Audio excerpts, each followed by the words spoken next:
Mi eterno y soberano Dios, pido tu permiso para compartir tu divina palabra. Seas tú utilizando estos labios de barro, mi Señor amado, y háblanos porque necesitamos tu palabra. Sin tu palabra, nuestra alma muere. Y si mi alma muere, mi cuerpo, mi espíritu también muere. Porque tu palabra es la única que nos da vida y vida eterna.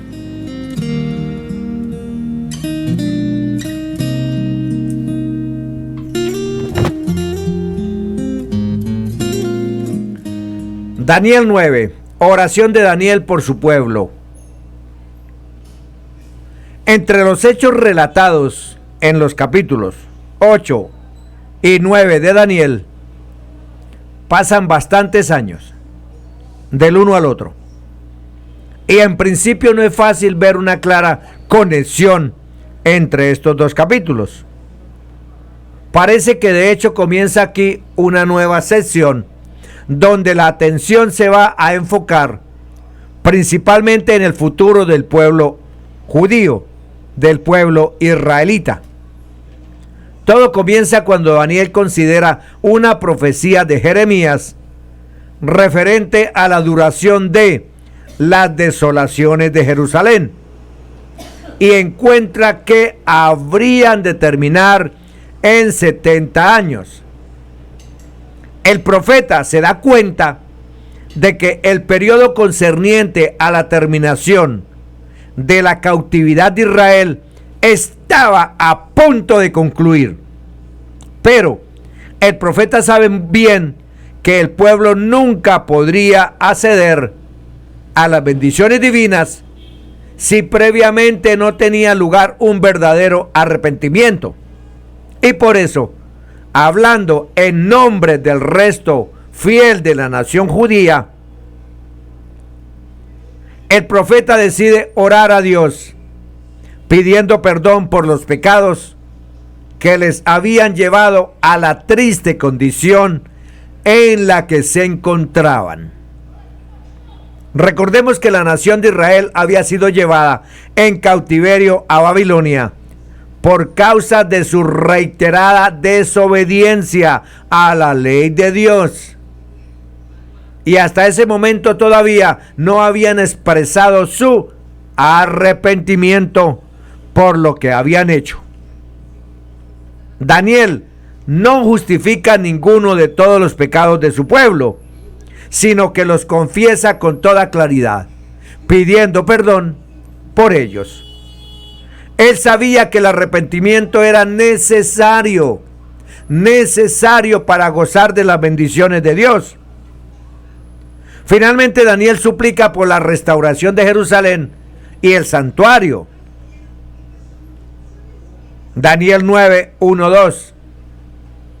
En el año primero de Darío, hijo de Asuero, de la nación de los Medos, que vino a ser rey sobre el reino de los caldeos, en el año primero de su reinado, yo, Daniel, miré atentamente en los libros el número de los años de que habló Jehová al profeta Jeremías, que habían de cumplirse las desolaciones de Jerusalén en 70 años. Como en ocasiones anteriores, Daniel comienza señalando el momento histórico en el que los hechos narrados tuvieron ocasión. Aquí se nos dice que fue en el año primero de Darío, hijo de Asuero, de la nación de los Medos, que vino a ser rey sobre el reino de los caldeos en el año primero de su reinado. Como ya vimos al comentar Daniel 5:31, los historiadores no saben quién fue este Darío, hijo de Asuero. Y automáticamente los críticos aprovechan la ocasión para poner en duda la historia de Babilonia. Para poner en duda la historia de la Biblia. La historicidad sería la palabra de la Biblia. Pero el hecho de que la erudición no sepa nada acerca de este rey que llegó a gobernar por un periodo de tiempo muy corto, quizá no más de un año, no sirve para determinar nada. Y como ha sucedido con frecuencia, nuevos descubrimientos arqueológicos terminarán arrojando luz sobre estas dificultades históricas. Lo que sabemos de él es que conquistó Babilonia en el año 538 antes de Cristo, y que el nombre de Darío seguramente no deba ser considerado como su nombre propio, sino como un título oficial, del mismo modo que en otras épocas lo fueron Faraón, César o el zar. En cuanto al nombre de su padre, Asuero, no debemos confundirlo con el rey persa del mismo nombre que encontramos en Esdras 4:6 o Esther 1:1. Un detalle interesante es que el texto bíblico dice que fue constituido rey sobre el reino de los caldeos. No dice que se estableció a sí mismo como rey, ni que reinara sobre el reino medio o Persia, sino que su reino se limitó a lo que antes había pertenecido a Babilonia.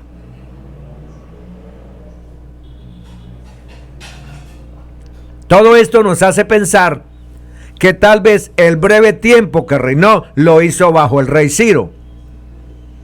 No hay duda de que los especialistas tendrán que seguir investigando antes de llegar a conclusiones definitivas sobre la identidad de este Darío.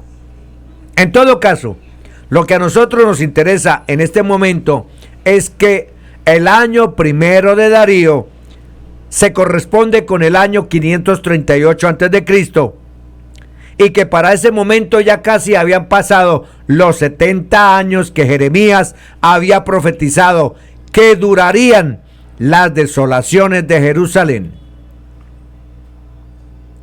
Jeremías 25:11. Toda esta tierra será puesta en ruinas y en espanto, y servirán estas naciones al rey de Babilonia 70 años. Ahora bien, para determinar correctamente el final de los 70 años, es imprescindible que previamente establezcamos cuándo comenzó ese periodo, y aquí nos encontramos con varias opciones.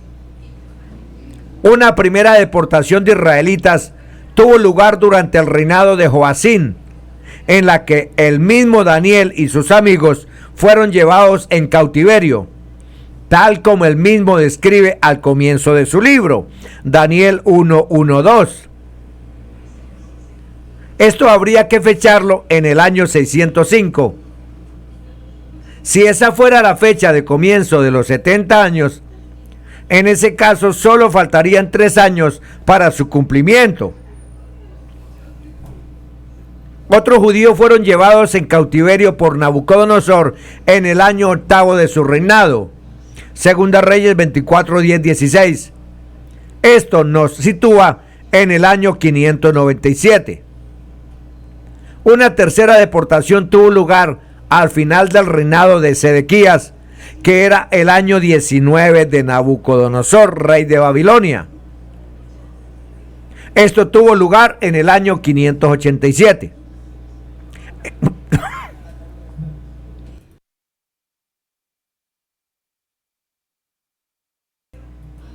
En todo caso, Daniel ya casi había pasado 70 años de cautiverio en Babilonia. Así que, desde su perspectiva, la restauración de su pueblo estaba a la vista cuando ahora elevaba su oración. Pero todavía había otro detalle muy importante que aún avivaba más las expectativas de Daniel. Se trataba de un segundo anuncio que el mismo profeta Jeremías había hecho.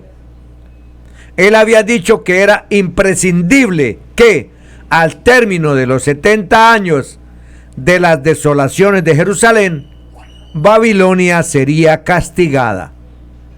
Jeremías 25:12. Y cuando sean cumplidos los 70 años, castigaré al rey de Babilonia y a aquella nación por su maldad, ha dicho Jehová. y a la tierra de los caldeos, y la convertiré en desiertos para siempre. Y precisamente esta señal había ocurrido en el año primero de Darío, quien vino a ser rey sobre el reino de los caldeos, es decir, Babilonia. Este era el mismo año en el que Daniel estaba haciendo su oración a favor de su pueblo Israel. Así pues, todo indicaba que el fin de las desolaciones de Jerusalén estaban llegando a su fin. Y la consideración de todos estos hechos son los que llevan a Daniel a elevar su oración con el fin de interceder por su pueblo ante los importantes acontecimientos que estaban a punto de llegar. La oración de confesión de Daniel. Daniel 9, 13, 14. Y volví mi rostro a Dios el Señor, buscándole en oración y ruego, en ayuno, cilicio y ceniza. Y oré a Jehová mi Dios e hice confesión diciendo: ahora, Señor, Dios grande, digno de ser temido, que guardas el pacto y la misericordia con los que te aman y guardan tus mandamientos. Hemos pecado, hemos cometido iniquidad, hemos hecho impíamente y hemos sido rebeldes y nos hemos apartado de tus mandamientos y de tus ordenanzas. No hemos obedecido a tus siervos, los profetas, que en tu nombre hablaron a nuestros reyes, a nuestros príncipes, a nuestros padres y a todo el pueblo de la tierra. Tuya es, Señor, la justicia y nuestra la confusión de rostro. Como en el día de hoy lleva todo hombre de Judá, los moradores de Jerusalén y todo Israel, los de cerca y los de lejos, en todas las tierras a donde los has echado a causa de su rebelión, con que se rebelaron contra ti. Oh Jehová, nuestra es la confusión de rostro, de nuestros reyes, de nuestros príncipes y de nuestros padres, porque contra ti hemos pecado. De Jehová nuestro Dios es el tener misericordia y el perdonar, aunque contra él nos hemos rebelado y no obedecimos a la voz de Jehová nuestro Dios, para andar en sus leyes que él puso delante de nosotros por medio de sus siervos los profetas. Todo Israel traspasó tu ley, apartándose para no obedecer tu voz, por lo cual ha caído sobre nosotros la maldición y el juramento que está escrito en la ley de Moisés, siervo de Dios, porque contra él pecamos. Y él ha cumplido la palabra que habló contra nosotros y contra nuestros jefes que nos gobernaron, trayendo sobre nosotros tan grande mal, pues nunca fue hecho debajo del cielo nada semejante a lo que se ha hecho contra Jerusalén. Conforme está escrito en la ley de Moisés, todo este mal vino sobre nosotros, y no hemos implorado el favor de Jehová nuestro Dios para convertirnos de nuestras maldades y entender tu verdad. Por tanto, Jehová veló sobre el mal y lo trajo sobre nosotros, porque justo es Jehová nuestro Dios en todas sus obras que ha hecho, porque no obedecimos a su voz. Que Daniel era un hombre de oración, ya hemos tenido ocasión de comprobarlo antes en este libro. Cuando Nabucodonosor dio la orden de ejecutarle a él y a sus amigos junto con los sabios de Babilonia, porque no habían podido revelar el sueño del rey, lo primero que Daniel hizo fue convocar una reunión de oración con sus compañeros de cautiverio. Muchos años después, cuando ya reinaba Darío de Media sobre Babilonia, Daniel siguió orando a su Dios como lo hacía siempre, a pesar del edicto real que prohibía hacer petición a cualquier dios u hombre fuera del rey. Y ahora en este pasaje le vemos haciendo lo mismo cuando tiene que enfrentar la crisis espiritual por la que su pueblo Israel llevaba años atravesando. Para él la oración no era el último recurso cuando todo lo demás había fallado, sino que por el contrario, la oración era su fuente permanente de fuerza. Sin embargo, el tema de su oración en esta ocasión no parece ser muy habitual en los creyentes. Como vemos, su plegaria tiene que ver con el reconocimiento del pecado nacional de Israel y una petición del perdón divino basado en la misericordia de Dios. En otras partes de la Escritura encontramos oraciones similares. Éxodo 32, 30, 32. Pero con demasiada frecuencia los creyentes preferimos pedir a Dios las cosas materiales que nos faltan o la salud que no tenemos, olvidándonos con facilidad de que nuestra mayor necesidad y la de nuestra nación es que Dios perdone todos nuestros pecados.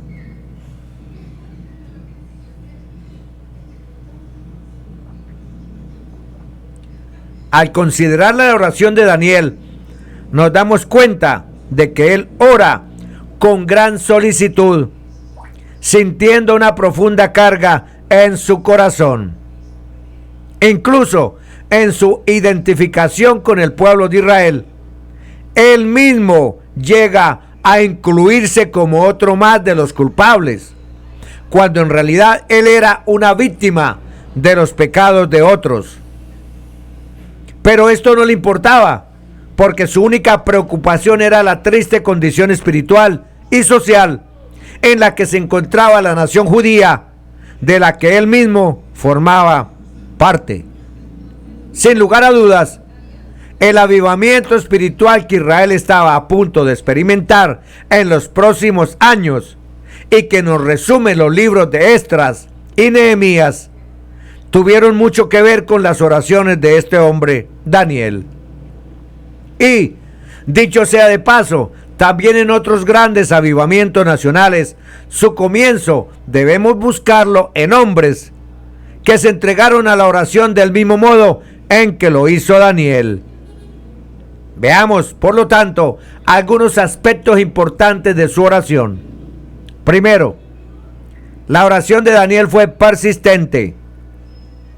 Como ya hemos señalado, en este momento Daniel llevaba como cautivo en Babilonia cerca de 70 años, pero él no había perdido la esperanza de que Dios interviniera a favor de su pueblo Israel para restaurarlo. Y viendo que el periodo de 70 años que Jeremías había anunciado para su consumación se estaba completando, Daniel intensificó sus oraciones. Y volví mi rostro a Dios el Señor, buscándole en oración y ruego, en ayuno, cilicio y ceniza. Notemos que fueron las promesas de Dios que Daniel encontró en su palabra las que estimularon su vida de oración. Recordemos la exhortación que el mismo Jeremías había hecho en cuanto al fin del periodo de 70 años de cautiverio. Entonces me invocaréis y vendréis y oraréis a mí y yo os oiré. Jeremías 29:12. Esta es la combinación perfecta: estudio de la palabra de Dios y oración. Cuando oramos de acuerdo con la voluntad revelada de Dios, es cuando recibiremos la respuesta esperada. De otro modo, las probabilidades se reducen. Por lo tanto, la primera cosa que notamos es que Daniel se entregó de manera firme a la oración, tal como lo exhortó más tarde el apóstol Pablo: orad sin cesar. 1 Tesalonicenses 5:17. Segundo, oró humillado su corazón ante Dios. Oró humillando su corazón ante Dios. Nadie va a tener éxito en su vida de oración si primero no se humilla. Daniel manifestaba esto cuando oraba en ruego, ayuno, cilicio y ceniza. Por supuesto, no hacía ninguna de estas cosas con el fin de impresionar a Dios o en un vano intento de manipularle para conseguir lo que buscaba. El ayunar o vestirse de cilicio y ceniza eran señales de duelo o arrepentimiento. Y en esta ocasión eran realmente muy apropiadas porque Daniel estaba pidiendo perdón a Dios por los pecados del pueblo a fin de que los restaurara. Recordemos que cuando en Israel se celebraba el día de las expiaciones, que era la única ocasión en el año en la que el sumo sacerdote entraba en el lugar santísimo para presentar una ofrenda por los pecados del pueblo, antes de eso el pueblo debía prepararse adecuadamente, afligiendo sus almas.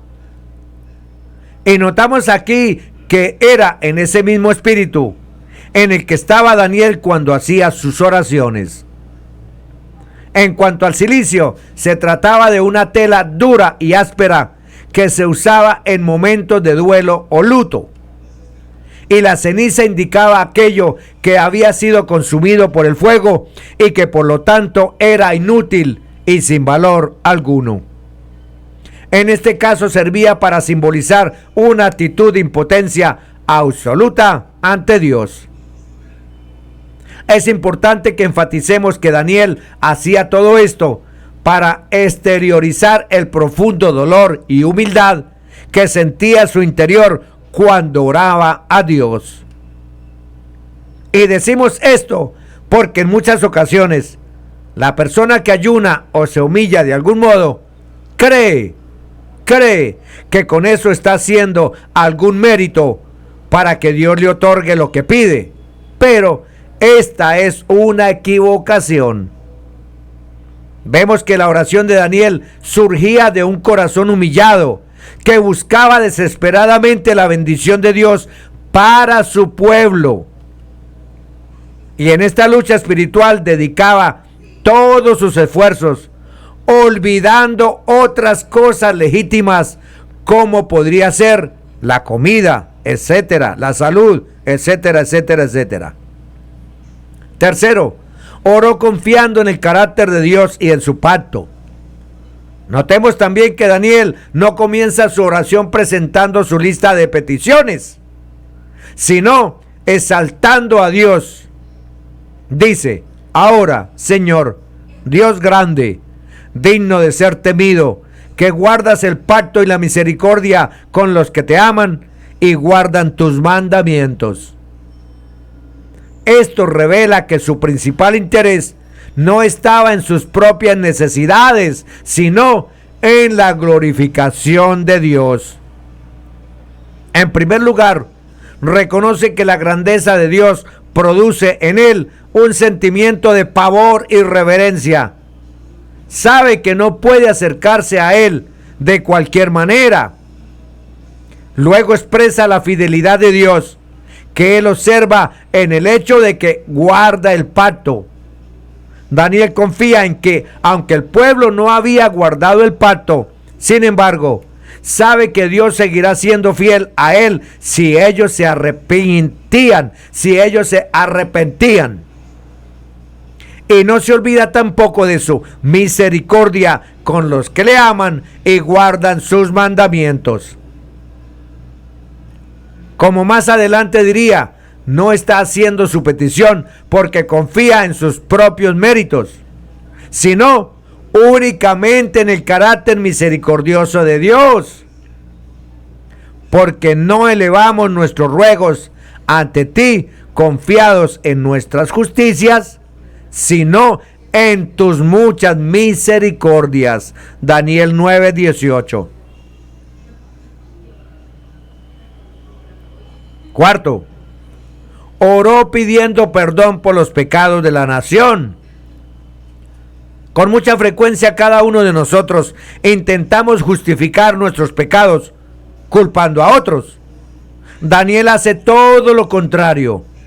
Si bien él no había tenido ninguna parte en los pecados que llevaron a Israel a ser castigado por Dios con el cautiverio en Babilonia, aún así Daniel se incluye a sí mismo entre los culpables y pide perdón. Al hacer esta confesión, estaba reconociendo que Dios había sido justo al castigar a su pueblo al cautiverio. Esto era lo que Moisés había anunciado que Dios haría si el pueblo era desobediente al pacto que habían establecido. Por otro lado, Daniel sabía también que la única forma en la que Dios levantaría su disciplina sobre ellos, a fin de que volvieran a disfrutar de sus bendiciones, sería por medio del arrepentimiento. Por esa razón, Daniel reconoce con vergüenza los pecados del pueblo. Oh Jehová, nuestra es la confusión de rostro de nuestros reyes, de nuestros príncipes y de nuestros padres, porque contra ti pecamos. En la coyuntura en la que se encontraba, Daniel percibía que los 70 años en los que había sido fijado el castigo estaban próximos a terminar, pero el pueblo no se había arrepentido todavía. Esa situación era muy peligrosa, porque si regresaban a la tierra prometida sin haberse arrepentido de corazón, sería cuestión de tiempo que nuevamente fueran juzgados, y en esa ocasión el castigo sería mucho más severo. Es una equivocación pensar que el tiempo lo cura todo, tal como dice el refrán popular. La única forma de evitar la maldición de Dios es el arrepentimiento genuino. Notemos también que Daniel fue muy específico en su confesión. Hemos pecado, hemos cometido iniquidad, hemos hecho impíamente y hemos sido rebeldes y nos hemos apartado de tus mandamientos y de tus ordenanzas. Daniel llamaba a cada cosa por su nombre, mostrando toda su gravedad. Su actitud no tenía nada que ver con la de aquellos que intentaban camuflar el pecado con frases bonitas. Ay, no, fue una mentira piadosa. O que se justifican en la ignorancia, en las condiciones sociales o en la herencia genética. No. Daniel no hizo nada de eso. Por el contrario, una y otra vez admite su culpabilidad sin excusas. Otro detalle interesante es la clara definición que Daniel hace de lo que es un pecado. Nos hemos apartado de tus mandamientos y de tus ordenanzas. Contra él nos hemos rebelado y no obedecimos a la voz de Jehová nuestro Dios para andar en sus leyes que él puso delante de nosotros por medio de sus siervos los profetas. Además, Daniel reconoce que ellos no habían pecado por ignorancia, sino que se rebelaron contra los mandamientos de Dios que conocían muy bien. No hemos obedecido a tus siervos los profetas, que en tu nombre hablaron a nuestros reyes, a nuestros príncipes, a nuestros padres y a todo el pueblo de la tierra. Todo el pueblo sin excepción eran culpables ante Dios porque conocían bien los mandamientos de Dios. Y además, tampoco quisieron hacer caso a los profetas de Dios que les exhortaban a volverse a Él en arrepentimiento. No había ningún atenuante para su pecado. Dios les había advertido innumerables veces que les había dado tiempo para que se arrepintieran, pero esto solo había servido para que ellos se endurecieran y se volvieran más rebeldes contra Dios. Por todo esto, cuando finalmente llegó el juicio, no había duda de que Dios actuó con justicia. Tuya es, Señor, la justicia y nuestra la confusión de rostro. como en el día de hoy lleva todo hombre de Judá, los moradores de Jerusalén y todo Israel, los de cerca y los de lejos, en todas las tierras a donde los has echado, a causa de su rebelión con la que se rebelaron contra ti. Daniel 9:7. Esta misma idea la vuelve a repetir en el versículo 14. Ellos fueron sacados de la tierra prometida y esparcidos entre las naciones debido a su pecado y el justo juicio de Dios. Antes de que todo eso ocurriera, los profetas de Dios hablaron al pueblo una y otra vez, exhortándoles a arrepentirse, pero ellos no les creyeron. Pensaron que Dios nunca enviaría su juicio sobre ellos, pero olvidaron que Dios cumple todo lo que dice, como finalmente Daniel reconoció en nombre del pueblo. Dios ha cumplido la palabra que habló contra nosotros y contra nuestros jefes que nos gobernaron, trayendo sobre nosotros tan grande mal, pues nunca fue hecho debajo del cielo nada semejante a lo que se ha hecho contra Jerusalén. Pero a pesar de la severidad del castigo, el pueblo seguía sin convertirse de sus maldades y someterse a Dios. Conforme está escrito en la ley de Moisés, todo este mal vino sobre nosotros y no hemos implorado el favor de Jehová, nuestro Dios, para convertirnos de nuestras maldades y entender tu verdad. Daniel 9:13. El tiempo se acababa y Daniel tomó la iniciativa de orar, no solo a favor del pueblo, sino en su nombre. Miremos la petición de Daniel. Daniel 9:15-19. Ahora pues, Señor Dios nuestro, que sacaste tu pueblo de la tierra de Egipto con mano poderosa, y te hiciste renombre cual lo tienes hoy. Hemos pecado, hemos hecho impíamente. Oh Señor, conforme a todos tus actos de justicia, apártese ahora tu ira y tu furor de sobre tu ciudad Jerusalén, tu santo monte, porque a causa de nuestros pecados y por la maldad de nuestros padres, Jerusalén y tu pueblo son el oprobio de todos en derredor nuestro. Ahora pues, Dios nuestro, oye la oración de tu siervo y tus ruegos, y haz que tu rostro resplandezca sobre tu santuario asolado, por amor del Señor. Inclina, oh Dios mío, tu oído y oye. Abre tus ojos y mira nuestras desolaciones y la ciudad sobre la cual es invocado tu nombre, porque no elevamos nuestros ruegos ante ti confiados en nuestras justicias, sino en tus muchas misericordias. Oye, Señor, oh Señor, perdona, presta oído, Señor, y hazlo. No tardes, por amor de ti mismo, Dios mío, porque tu nombre es invocado sobre tu ciudad y sobre tu pueblo. Daniel se dispone ahora a hacer una petición específica a Dios. Su ruego concreto es que aparte de Jerusalén su ira y levante su disciplina de sobre su pueblo para que sean restaurados. No obstante, antes de hacer su petición comienza reconociendo una vez más la grandeza de Dios y el pecado del pueblo. Ahora pues, Señor Dios nuestro, que sacaste tu pueblo de la tierra de Egipto con mano poderosa y te hiciste renombre cual lo tienes hoy. Hemos pecado, hemos hecho impíamente.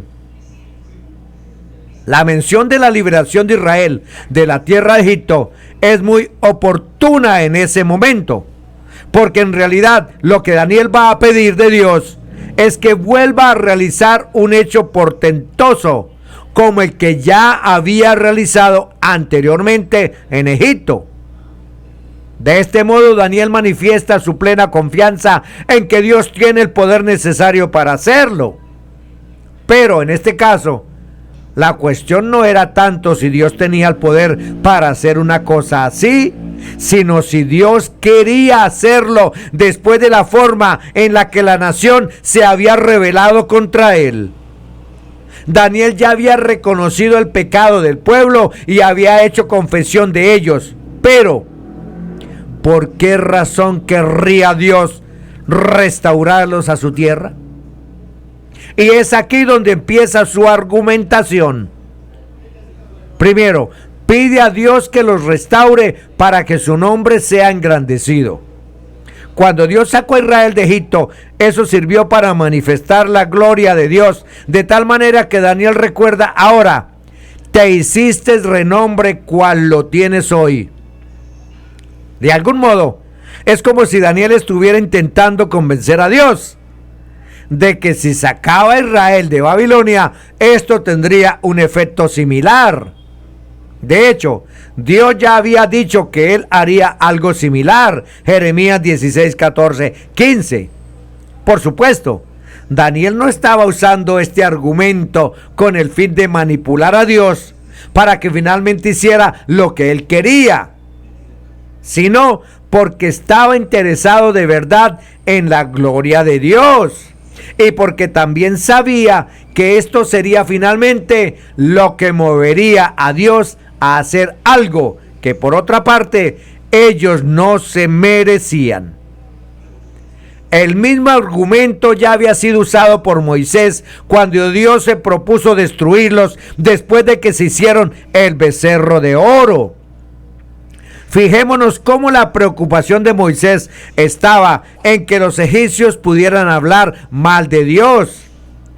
Entonces Moisés oró en presencia de Jehová, su Dios, y dijo: oh Jehová, ¿por qué se encenderá tu furor contra tu pueblo, que tú sacaste de la tierra de Egipto con gran poder y mano fuerte? ¿Por qué han de hablar los egipcios diciendo: para mal los sacó, para matarlos en los montes y para raerlos de sobre la faz de la tierra? Vuélvete del ardor de tu ira y arrepiente de este mal contra tu pueblo. Daniel vuelve a usar el mismo argumento otra vez. Abre tus ojos y mira nuestras desolaciones y la ciudad sobre la cual es invocado tu nombre. Para Daniel, el hecho de que Jerusalén estuviera desolada era una deshonra para su nombre. Al fin y al cabo, Jerusalén era su ciudad e Israel su pueblo. Y en aquel estado no reflejaban la gloria de su Dios. Segundo, pide a Dios que los restaure para manifestar su justicia. No hay duda de que Daniel no confiaba en la justicia del pueblo, sino en la de Dios. Por eso ora así: oh Señor, conforme a todos tus actos de justicia, apártese ahora tu ira y tu furor de sobre tu ciudad Jerusalén, tu santo monte, porque a causa de nuestros pecados y por la maldad de nuestros padres, Jerusalén y tu pueblo son el oprobio de todos en derredor nuestro. Daniel 9:16. Tercero, pide a Dios que los restaure por amor de su nombre. Una y otra vez quedaba claro que Daniel no veía ningún mérito en el pueblo que pudiera librarles del castigo. Así que lo único que podía hacer es rogar a Dios para que actuara por amor de su propio nombre. Haz que tu rostro resplandezca sobre tu santuario asolado por amor al Señor, porque no elevamos nuestros ruegos ante ti confiados en nuestras justicias, sino en tus muchas misericordias. Aquí podemos ver en germen la justificación por la gracia, que tan claramente encontramos expuesta en el Nuevo Testamento. Amén. Bendiciones para todos, en el nombre que es sobre todo nombre, Jesús de Nazaret.